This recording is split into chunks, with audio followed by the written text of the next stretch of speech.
Members of Parliament, ladies and gentlemen, we had adjourned for approximately 1/2 hour for the Minister of Romi to return with the answers. On the request of the Minister and his staff, I need to adjourn for another 15 minutes, meaning that we would be starting this meeting at 1:45. So we'll restart at 1:45, next 15 minutes, give the minister the opportunity to finalize the answers that the ministry is working on currently.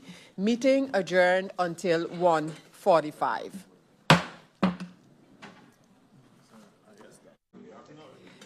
Members of Parliament, ladies and gentlemen, welcome back to this meeting of Parliament, at which time I also welcome back the Minister who took some time out to prepare for the answering of the questions posed by members of Parliament, and thus I immediately give the floor to Minister Patrice Gomes.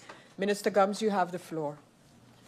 Good afternoon again, Madam Chair, members of Parliament, those viewing and listening online, and thank you once again to the Honourable House for your indulgence in the tardiness. I'd like to begin by introducing my delegation, which I promised to do in my next round of speaking. So I'm joined today by my Secretary General, Mr. Kenson Plezimund, my Chef of Cabinet, Mr. Luciano Nichols.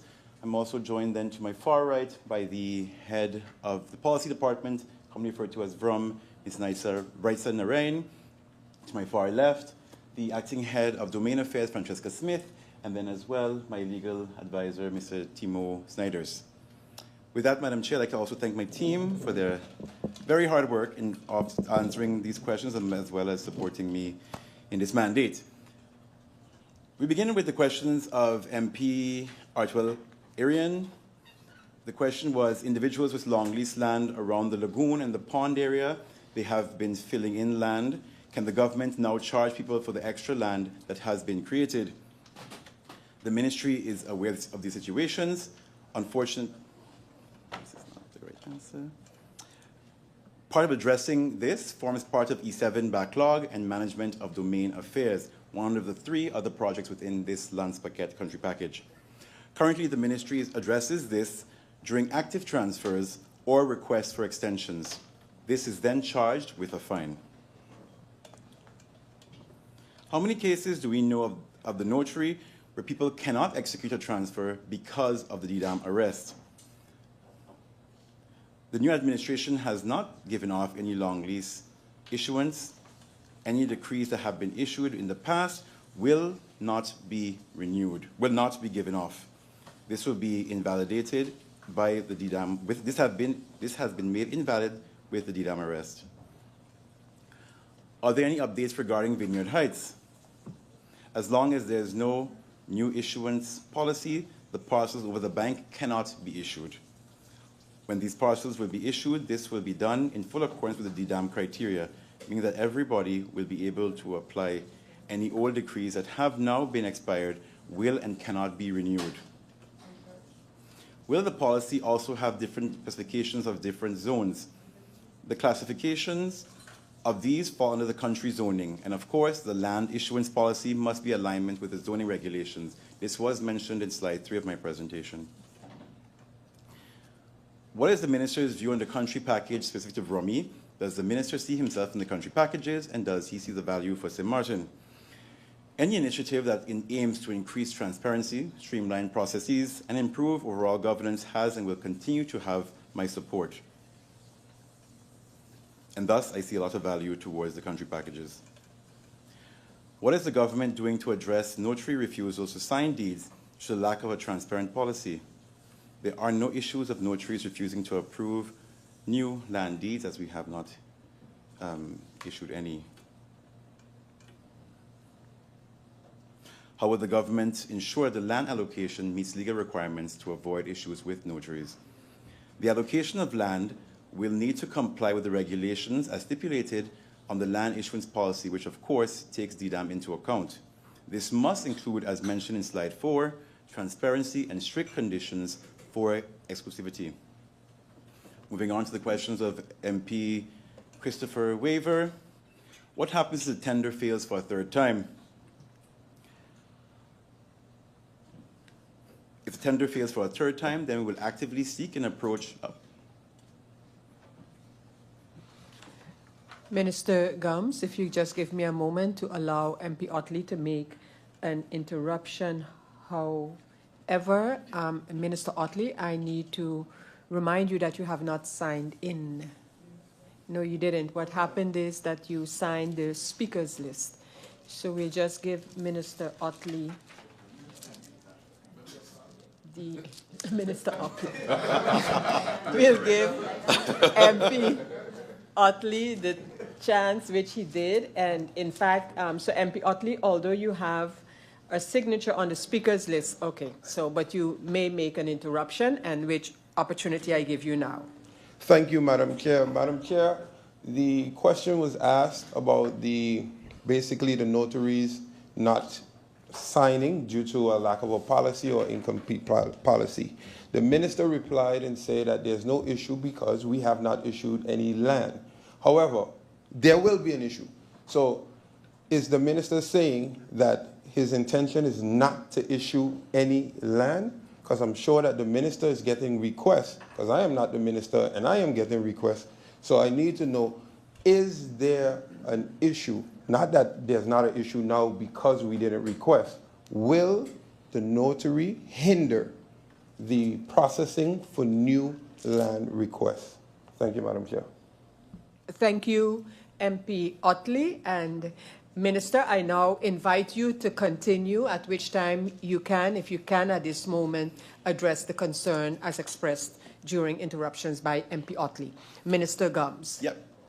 Thank you, Madam Chair. Let me clarify several things. With the implementation of the verdict of DDAM, I cannot issue a ministerial decree that then has to then be deeded for land issuance without a policy in place. Because currently what happened over several decades is that there was no policy. With DDAM coming on board, it means we have to have a policy. So I'm not even entertaining new requests.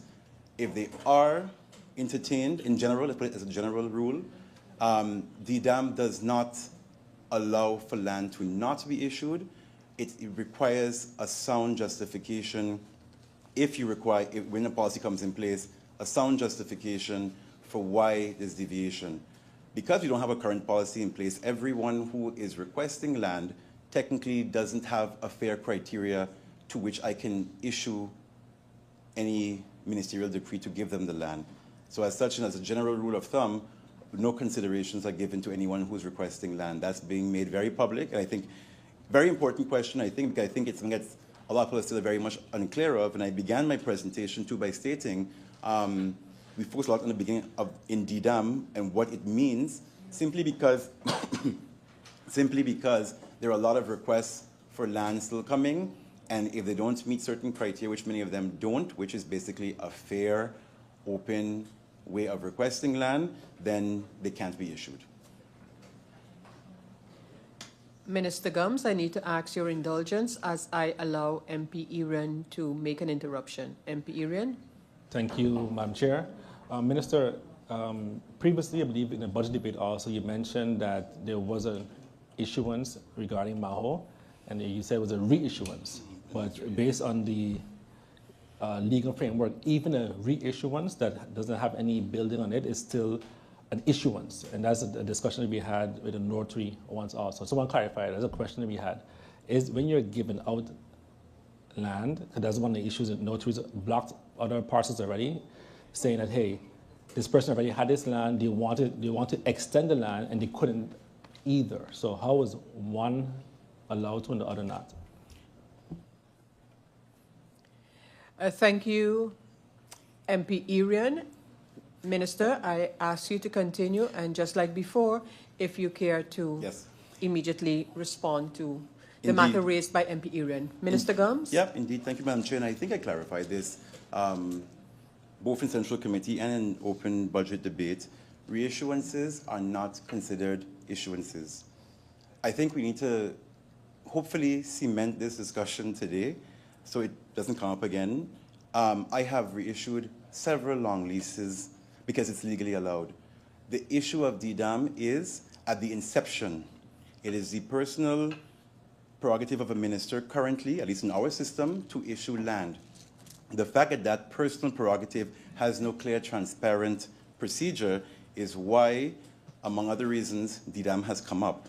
So if somebody has a piece of land from 25 years ago, we can't punish them by saying now they can't get it again. They've already made investments on that parcel of land. So reissuances to anybody is allowed.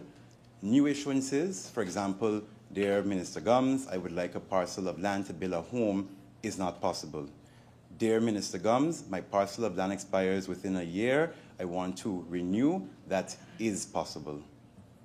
So the difference again, renewal is possible, extensions possible, transfers possible.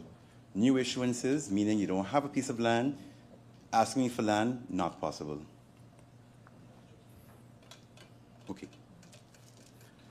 Continuing on with the questions of MP waiver, is there available CapEx to purchase private land to supplement government-owned land for allocation? There is indeed a CapEx allocation of $10 million for land. This has been proposed several things, including a future cemetery, but this, of course, is still in discussions with the landowners as to what this can be broadened for, including possibly a housing project. Is the temporary policy ready, and how will the government communicate this policy to the public? The temporary policy is not yet ready. And let me just clarify, important to note is that temporary policy is in fact where we internally decide to begin working on something, noting the delays experienced since December of this tender policy. And I'll provide a timeline in my subsequent question as to why that decision was taken when we get to why and how we got to this, where we currently are with the delays. Moving to the questions of MP York, will there be a development plan that integrates green spaces? No. The first question is the MP, my apologies. He stated his desire to see what the directives are. They're lacking in the presentation, mentioned parts of proposed policy as well as government incorporated development plans going forward. Sees a lack of vision, various updates pertaining to status of the policy. Through you, Madam Chair, I wish to clarify that what the MP is asking is outlined in my presentation, specifically on slide 3, wherein which I outline my vision for what needs to be considered in future, including spatial planning concerns, environmental concerns, and cultural heritage, none of which is currently considered. If we look at what has been done in the past, for example, people have been issued land on cliffs, never considering, for example, erosion and environmental concerns, and the fact that you actually can't legally build on a cliff within a certain distance from the shoreline on St. Martin. So this is what I speak about when I said spatial planning concerns, environmental concerns, none of which are there. This forms part of my vision, as well as the cultural heritage aspects as well. The other question from the MP, will there be a development plan that integrates green spaces? Our draft zoning plan and development strategy 2030 is used as a guiding vision for this, and this too is included in slide 3 of the presentation as requested, as mentioned in my first answer to the MP. Will there be a shift in land allocation strategies under the new policy? Our draft, sometimes it's very similar, same answer. Our draft zoning plan and development strategy 2030 is being used as a guiding principle for this. And Madam Chair, through you, this too was included in slide 3 of the presentation.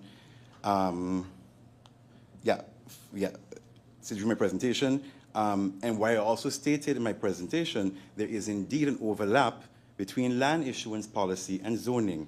So exactly the question the MP is asking that he's missing from the presentation, land allocation strategy, ties back into what I stated, zoning and land issuance overlap.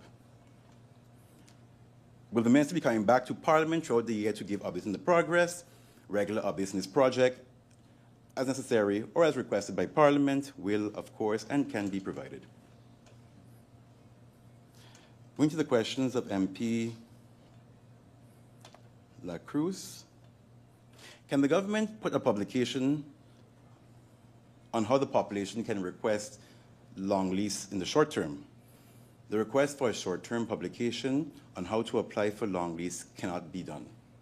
As stated, no land can be issued at this time, and any procedure on how to apply is not valid, and therefore would be misleading. One will, of course, be published upon the completion of Lands Paquette E7. People who are currently waiting a response from the ministry, they need to reapply when the policy is published. With the implementation of a new policy, the current concept of applying for long lease may in future not be applicable. In future, the idea is that government will manage when a parcel of land is published for acquisition. Government will notify the public of the availability of Maybrief X, and once the defined criteria is achieved, a decision will be rendered. How will individuals who have applied for long lease land over the years and never received a response be addressed? Our request still active. Through you, Madam Chair, upon implementation of the policy, the government will implement the policy as previously stated. Going back to request will be in direct conflict with the need to be open and transparent. Moreover, during my term, I have seen requests as far back as 1979 from a typewriter. Managing such a backlog within the confines of current land availability and the anticipated criteria won't be feasible. As such, these requests will not be taken into account anymore. An answer to these requests, one second, and as such, they will no longer be deemed as active.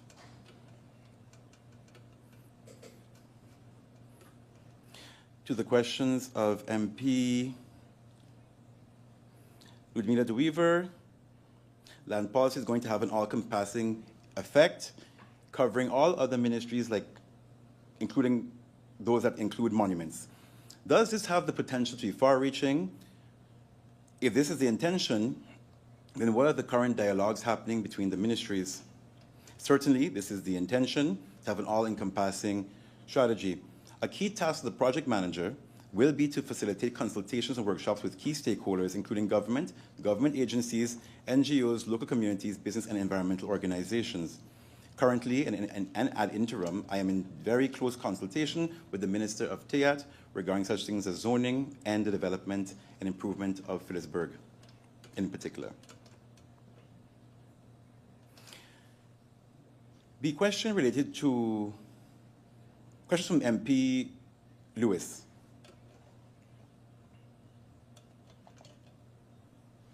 Many persons have applied for years, never received an answer.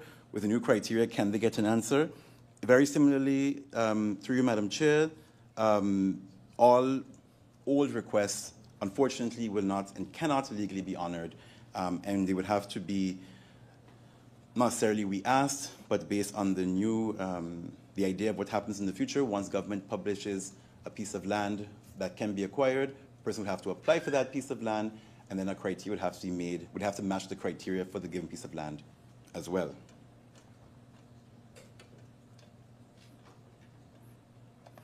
And just an example of how we're looking at incorporating zoning in land use. If a parcel, for example, opens up, let's say in the area of South Reward, where there is elements of government land, and someone applies and they want to open a hotel, chances, or a mechanic shop, chances are they won't get that parcel of land because it's not part of the zoning. It would be, for example, for residential. So those are certain criteria of how we sort of link our land issuance policy to the zoning and overall spatial plan for the country, which is not currently done because within the request you just ask for land. No one asks you really what it is you want it for. Moving to the questions of MP Peterson. The status of the cleaning up of the backlog within domain affairs. I'll answer that question later on. In cases of conflict of interest, can a minister of ROMI handle this being the conflict of interest, I'm assuming, by creating a ministerial decree and arrange that in cases of conflict another minister signs this decree, who is not even the Plaza Vanga, the replacement minister, for the Minister of Rummy. No, this is not possible. Article 12, sub 2 of the Lands Verordening Integriteit Bevordering Ministers states that in cases of conflict of interest, where a decision is to be made concerning the minister's spouse or partner, his blood or marital relatives up to and including the third degree, the minister must bring this decision to be made in the Council of Ministers. And the minister cannot form part of the decision-making on this matter. If this is not done, this could be seen as a criminal offense, specifically a ambtsmisdrijf, and fall under Article 344 of the Wetboek van Strafrecht. To summarize, in short, no, you cannot create your own decree to have somebody else approve something for you. Everything in conflict as the Minister of Rummy has to go to the Council of Ministers. Otherwise, it is then an ambtsmisdrijf and is covered by the Wetboek van Strafrecht and can be seen as a criminal offense.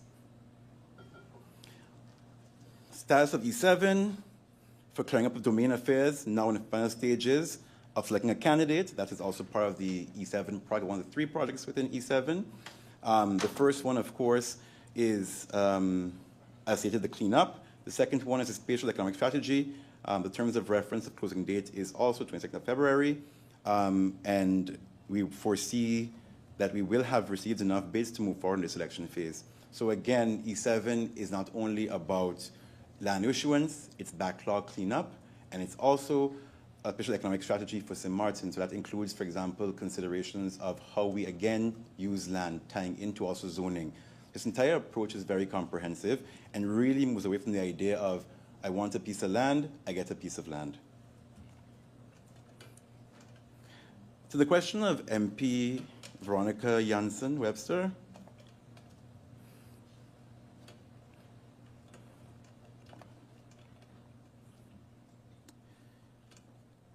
The MP asked, can the minister consider, instead of leasing a single parcel of land to an individual, instead have bundled multiple adjacent plots and enable affordable housing? This is indeed duly noted, and we will look into this opportunity and option.